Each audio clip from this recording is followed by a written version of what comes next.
ইন্নাল হামদুলিল্লাহি নাহমাদুহু ওয়া নুসাল্লি আলা রাসূলিহিল কারীম আম্মা বা'দ ফাআউযু বিল্লাহি মিনাশ শাইতানির রাজীম বিসমিল্লাহির রহমানির রহিম। আমরা সত্য ঘটনা অবলম্বনে বাস্তব মানুষের জীবনের দোয়া কবুলের গল্পগুলো আপনাদের সঙ্গে শেয়ার করে থাকি। আপনিও চাইলে আপনার বাস্তব জীবনের দোয়া কবুলের গল্পটি আমাদের সঙ্গে শেয়ার করতে পারেন, আমাদের চ্যানেলে প্রচার করা হবে। দোয়া কবুলের গল্প পাঠানোর জন্য আমাদের ইমেল আইডি ব্যবহার করবেন। আমাদের ইমেল আইডি হলো khalidhasan6695@gmail.com। এটা আমরা ডেসক্রিপশনেও লিখে দিচ্ছি। আজকের দোয়া কবুলের গল্পটির আমি কোনো নাম দিতে পারি নাই, কারণ এমন একটি দোয়া কবুলের গল্প যেই গল্পটা আপনারা শোনার পরে অবাক হয়ে যাবেন। খুবই সাধারণ একজন হতদরিদ্র মানুষের দোয়া কবুলের গল্প। এই দোয়া কবুলের গল্পটা এমন একটি দোয়া কবুলের গল্প যেটার মাধ্যমে তার পুরো জীবনটাই পরিবর্তন হয়ে গেছে। এই গল্পটা থেকে অনেক কিছু শেখার আছে। এই গল্পটা যারা শুনবেন তারা বুঝতে পারবেন যে একজন মানুষের জীবনে সব কিছু সম্ভব, শুধুমাত্র সে যদি আল্লাহর উপর ভরসা করে এবং মন থেকে দোয়া করতে পারে, তাহলে তার জীবনে এমন কোনো জিনিস নেই যেটা পাওয়া সম্ভব নয়। শুধুমাত্র আল্লাহ তাআলার কাছে মন থেকে চাইতে হবে, বাকিটা আল্লাহ তাআলা আপনাকে সব কিছু টাইম মতো দিয়ে দেবেন। তো চলুন আর কথা না বাড়িয়ে গল্পটি শুরু করা যাক।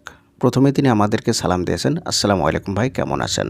আমি আপনার চ্যানেলের একজন নিয়মিত ভিউয়ার্স। ওয়ালাইকুম আসসালাম রহমতুল্লাহ। জি আলহামদুলিল্লাহ, আমি অনেক ভালো আছি। তারপরে তিনি লিখছেন, সালটা ছিল 2023। আমি সবগুলো রোজা রেখেছি এবং দোয়া করতাম।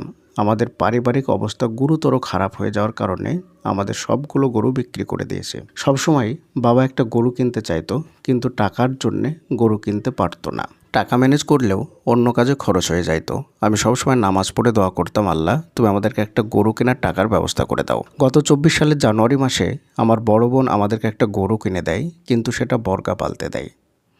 কিছুদিন পরে গরুটার একটা দামড়া বাছুর প্রসব করলো। এখন বাছুরটার বয়স 5 মাস। কিন্তু আজ 7 দিন হলো আপু খবর দিল তার টাকা লাগবে, গরু বিক্রি করতে চাই। আমরা গরু পালন করেছি, সেই জন্য আমাদেরকে সে বাছুরটা দিয়ে দিল। গায়ে গরুর দাম হিসাব করে আমরা তাকে টাকা দিয়ে দেই এবং সে গরুটা কিনে নিয়েছি। আর গায়ের গর্ভে এখন একটা বাছুর আছে।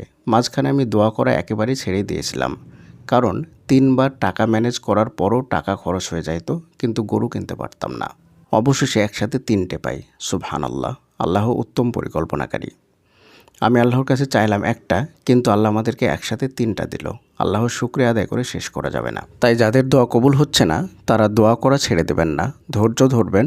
ধৈর্যের ফল অনেক মিষ্টি। আমরা অনেক ধৈর্য ধারণ করেছিলাম। সবসময় আমি একটা গরুর জন্য দোয়া করতাম, কিন্তু একসাথে 3টা পাইলাম। যে আমলগুলি করে আমি দোয়া করতাম সেগুলি হলো, দিনে 5000-এর বেশিও আমি ইস্তিগফার পাঠ করতাম, দরুদ শরীফ 1000 বার এবং দোয়া ইউনুস 1000 বার। আমি বেশিরভাগ সময় অসুস্থ থাকি, তাই নিয়মিত তাহাজ্জুদ পড়তে পারতাম না, কিন্তু সবসময় আমি আল্লাহর কাছে কান্নাকাটি করে দোয়া করতাম আমার পাপের জন্য। ভাই, আমি সুন্দর করে গুছিয়ে বলতে পারি নাই। আপনি যদি গল্পের ভিডিও শেয়ার করেন গুছিয়ে বলবেন প্লিজ। যদি ভিডিও শেয়ার করেন আমার কাছে লিঙ্ক শেয়ার করবেন প্লিজ, নাম প্রকাশ করবেন না।